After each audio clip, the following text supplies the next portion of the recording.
Hi, good evening, everybody. Hope you're all doing well. My name is Dr. Vicky Omifolaje, and this is Dr. Stephen Omifolaje. welcome to your show, Yes. our show, The Lounge, a welcoming space for couples. This is where we discuss important topics to do with couples for Yes. us all to learn and be better and create an atmosphere full of love, joy, happiness, and Growth. growth. Thank you very much, darling. In fact, as we all know, marriage, couples, or relationships, they are things that we all go into.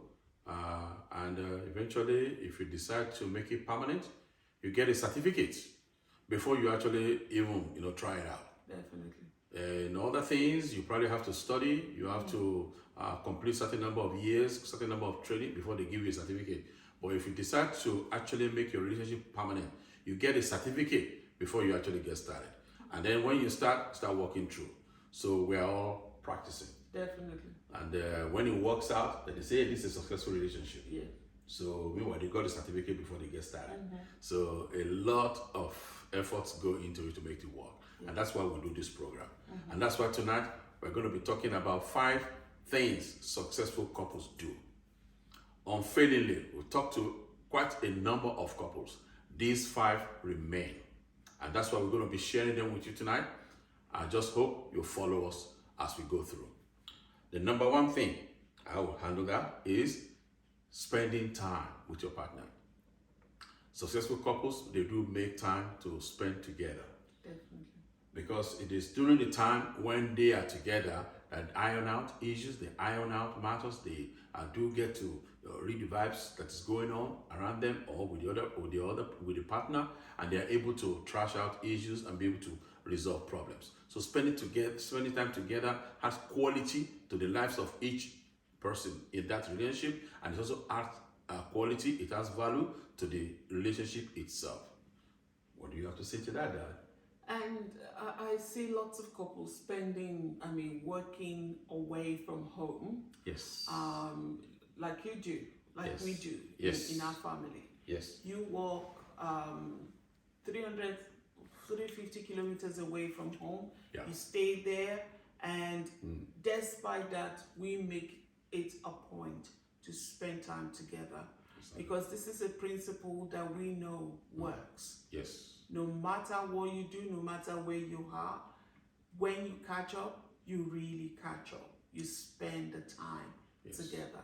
Because if you don't, that's when gaps start and cracks start appearing. Yes. And where there are cracks, where there are gaps, what tends to happen? There are little crawlies crawling in and trying to damage what You're you trying have. to build. Yes. So it's very important to spend time together. Because that's when you seal any crack that may be potentially threatening to appear. And then you can quickly Seal it. seal those gaps. Exactly. And that leads to a very healthy relationship. You can imagine relationship is like a house.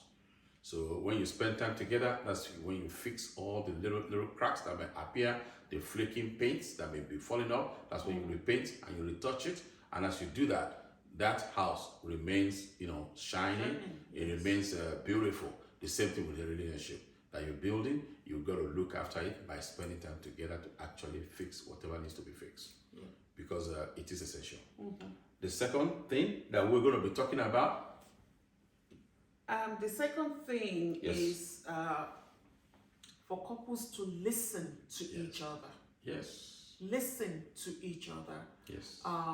There are times you see if you're talking and then you expect that whatever you're saying has to be the acceptable thing. You're not listening to the other person. Exactly. So it's very important that you listen. That's true. Make it, practice it. Talk to yourself. We're talking about two people coming together, and you want your own voice to be the loudest. You want your own voice to be heard all the time. You're not listening to your to your partner. What's going to happen is it's going to start creating the crack that you don't want to see. Exactly. And when that happens, see, it's not going to build. It's going to actually destroy. So it's very important to listen to each other. What do you think? That is it. You're right. You nailed it. Because listening, again, comes at different levels. Yeah. There's a listen that you do when you hear what is being said. There's another listen when you actually get to understand where the other person is coming from, what actually is trying to tell you. There's always some other deeper meaning behind what you are being told. And what we're talking about here is the active listening. So that when you listen, you validate the other person, you let them know you hear them, and then you probably inquire further to clarify more about that, so that's to really get to the bottom of the thing. Because what they say initially might just be to say, are you really going to be hearing? Are you going to hear me? So if you really do hear, and then they're going to give you more details about it, and that gives you a better understanding. So that very act of listening, the active listening, helps the other person to know that, yes, I'm not being ignored. I'm also an important member of this relationship. Definitely. And that helps to strengthen the bond between them. Because everybody wants a partner who do listen to them. Because by listening to somebody, you make them feel more valued. You validate them. And that gives them the confidence that they feel safe here. Because here, I have a voice. And where a person has a voice, the person belongs. The person feels belonging in that relationship. So it's very important. You're quite right. Definitely. Yes. And there are two things I want to actually bring out here. Yes. I remember when we first got together, Yes. you are the type that when someone is speaking to you, you want that person to show that they're listening to you. Yes. By making some sounds like yeah, Yes. Yes. yeah. It's a sign. It's a sign It's a that I want to sign be that sure. That are you really listening? Exactly. You hear me? And it's been 30 years of me doing that. Yes. So it's not just to even when I speak to clients, when I have my clients, Yeah. I'm always, just to let them know I'm here and I'm listening to you. That is part of active listening. Active listening. And the other thing that I would like to point out today, to most people, maybe most couples, they may not know this, but I want to bring this out. How we are, we're couples, right? Male, Yes. female. Yes. The way males are and the way females are. Yes. Females, we tend to do lots and lots of things at the same time. Yes. We multitask. Yes. But males, they Single. are single focused. They focus on one thing at a time. Most of them. When we talk about males, we're talking about 85% of males. Yes. Well, Okay, like that. They focus on one thing at a time. Now, as a mom, as a wife, you come home and your husband is watching TV and you're telling him something. I can guarantee you that 9 out of 10 times is not listening. It's not hearing what you're saying because his focus is on the TV that he's watching, on the game that he's playing, on whatever he may be doing at that time.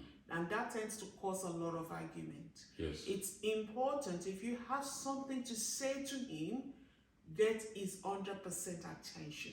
Yes. Nothing between you and him, no TV, no games, no nothing, just you and you talking to him. Exactly. Ask him for permission. I need to tell you something. Yes. Can you please turn off that TV? Exactly. Can you please turn off that game? Can you please put your phone down? I need to quickly tell you something. Or you might even say, when you finish that program, please remind me there's something I actually urgently want to talk to you about. If the man thinks, oh, this TV is not that important, if there's something you really want to discuss with me, he can even turn off the TV himself. Yeah. He can turn off the game himself. He can turn off whatever he's doing himself. You can just prompt, but don't interject and begin to relay what you want to relay while the man is doing something else, because chances are that the attention will be divided and he might not be actually catching on. So you make him to understand that there's a need for a choice between what you are doing now and what I have to tell you. It might be that the choice have to be made now, or it might be later. So you just put it across like that, and the person feel, yeah, that's fine. And usually that is resolved easily.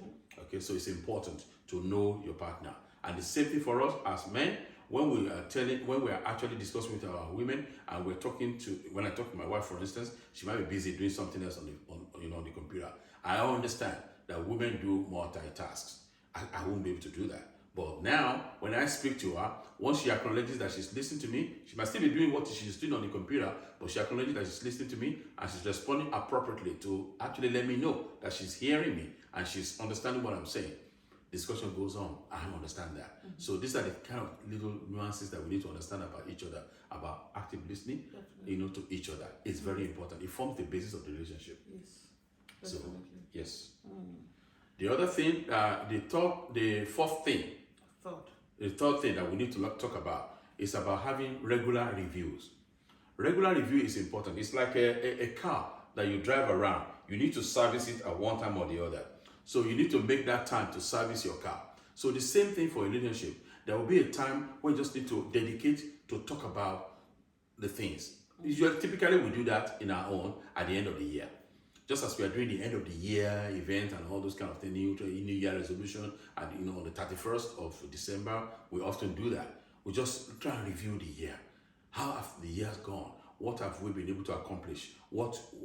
How have we fared? What have I done very well? What do I need to work on in the new year? We use that time to talk about things. This particular event, there's a way, we went to that place. In fact, we should have, that place, I think it was a waste of time. We should actually inquire more about certain things before we go to that place. Why we waste our money, waste our time to go to that place? That's something I wish we don't do next year.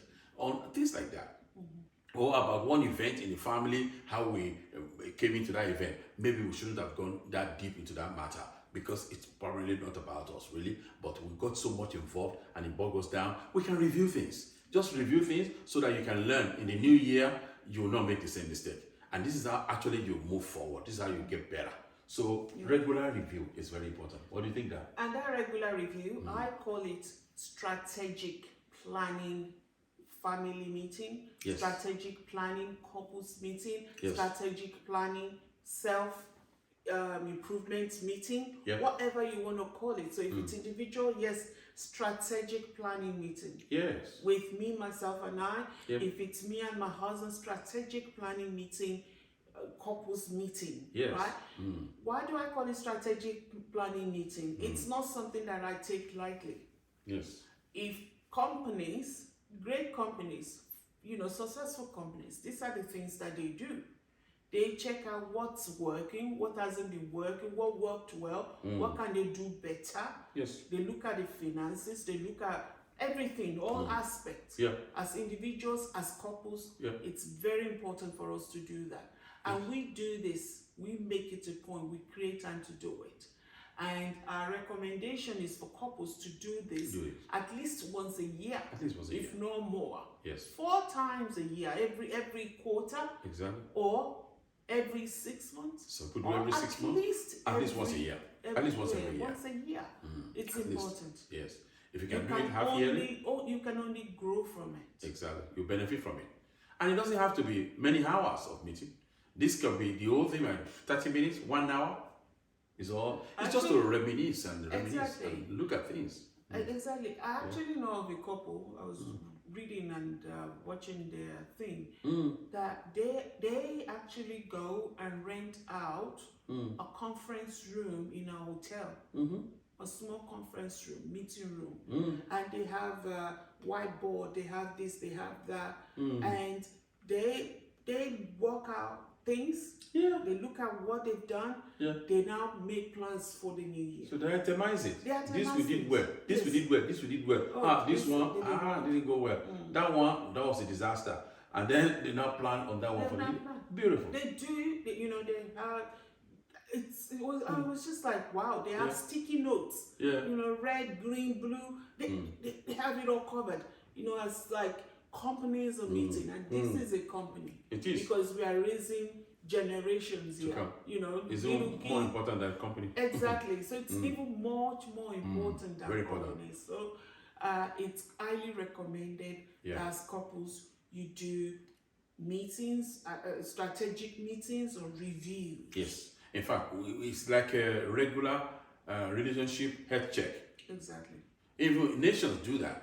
That's why in the United States they do the State of the Union address. The president has to come and report to the to the people about how things are going on and what has been done and what we need to be doing, the direction we need to follow. That is when you actually plan. That's when you can see. You can view yourself where you are and where you want to go, and you can see how far away or how far off course or how far on track you are. So it's important to do regular review. We do it for our companies. The nations do it. Our companies, like I said, do it. We do it for our vehicles, for our equipment, and all that. Relationship that is so important, that's so fundamental to our happiness and to our self-realization. We should be doing it. So it's very important. Yes. And then the fourth thing. So the fourth thing is about financials. Yes. It's important. This is this is something we need to talk about regularly. Regularly. How's our finances going? You know, what are we doing? How are we investing? Yes. Are we making right decisions here? Are we doing the right thing by us and our children coming, you know, and stuff like that? So it's communicating together, talking about our financials is equally important. Very important. To the growth of our relationships. And that is where you're going to look at it, because finance is like the elephant in the room. It's so important. We know money doesn't solve every problem, but it attends to a lot of problems. Yes. A huge lot of problems. It attends to it. So you talk about it, you name it, where you live, the clothes you wear, the food that you eat, how you pay for your kids' school fees, how you provide for their needs. Finance is at the bottom of it all. And a lot of relationships that are actually do get problems, a lot of it has to do with finance as well. So whether finance is the cause or finance is the eventual consequence of that, finance is important. Yes. So let us make time to talk about our finance, where we're going now. And when you do the annual review, that's another time to actually do the major financial review. But the financial review should be done much more frequently, you know, even at the beginning. Exactly. If before, as you marry, as you start a family together, talk about your financial objectives so that you are both on the same page.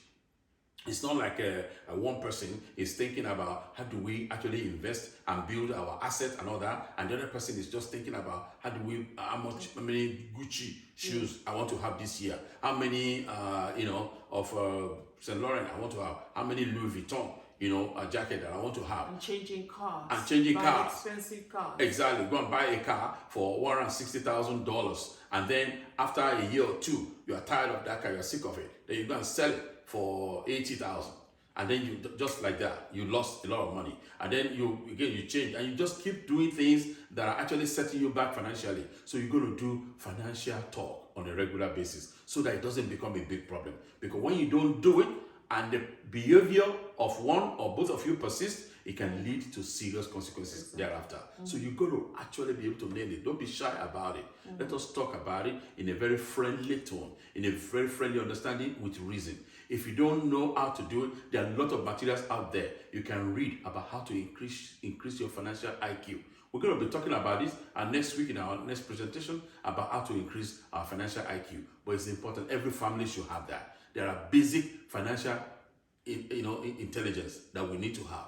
And that's important because once we make the right decision, it has a compounding effect over time to actually improve our lives, to make it easier for us to live our life, to make us to be able to fulfill the objectives that God has created us to have. It's very important to know that and how to manage money so that one person is not pulling it this way, the other person is pulling it the other way. One person is trying to move forward, the other person is pulling them backward. You need to have a common agreement based on logic, understanding, and information available out there so that you both can apply it. And when both of you are now firing on all cylinders in the same direction, progress is exponential, very rapid. It's very rapid, so very important.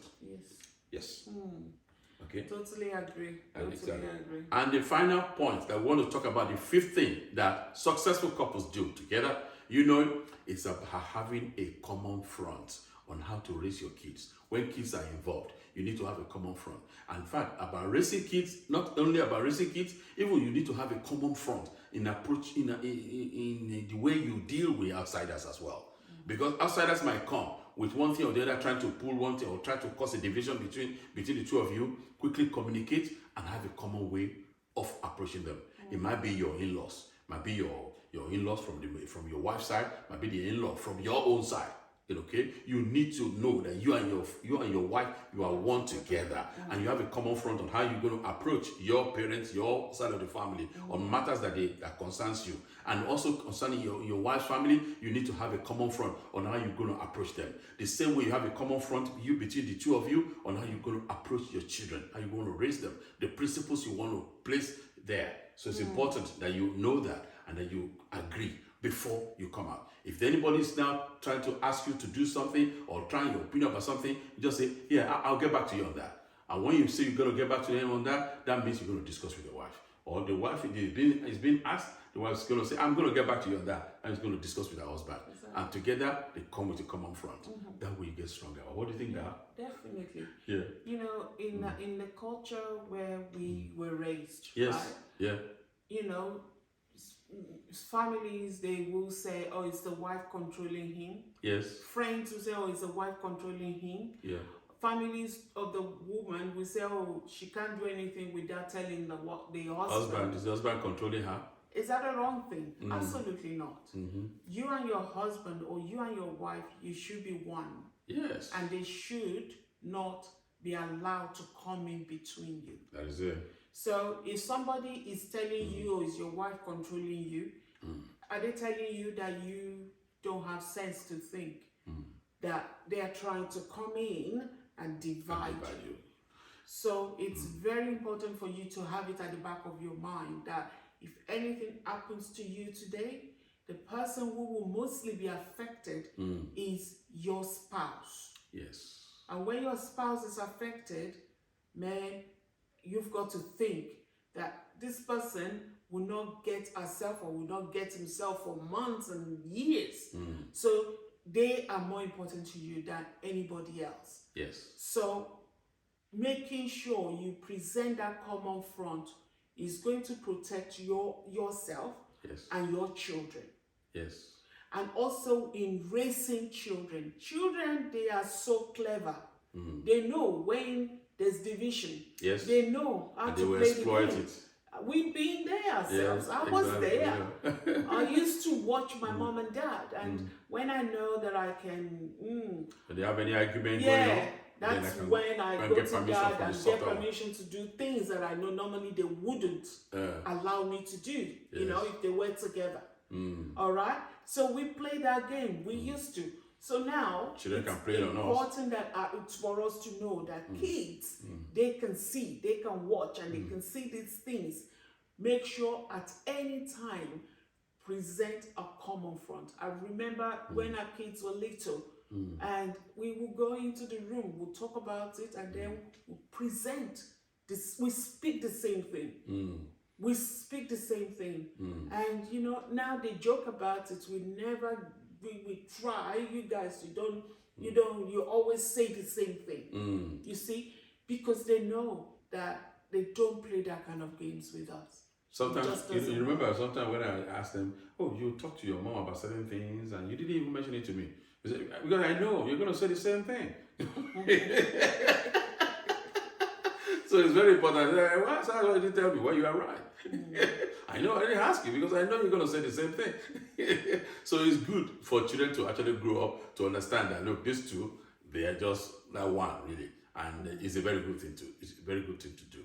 And the way to face the world as well is by facing them as one. You are much stronger that way. You are less likely to be exploited, and you are likely to act more to your own advantage than allowing them to come between the two of you. So that is what we have for you today. And I hope you've got one or two things from the discussion tonight. Please, we always welcome a feedback to us. Please, if there's something that you want us to know more, we'd like to increase our knowledge as well. I believe there are many more things, but these are just one of those very important things that we think, it should be, we should, successful couples do. And if we can do it, it can only improve our relationship. And a successful relationship is the purpose of God concerning our lives. Exactly. And from time to time, reflect on these things. And I believe God bless you all. And thank you. Right? All right, so next time, you all take care. Take care and Bye-bye. remain blessed. Bye.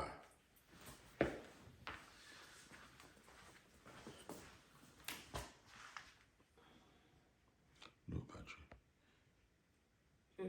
Shosha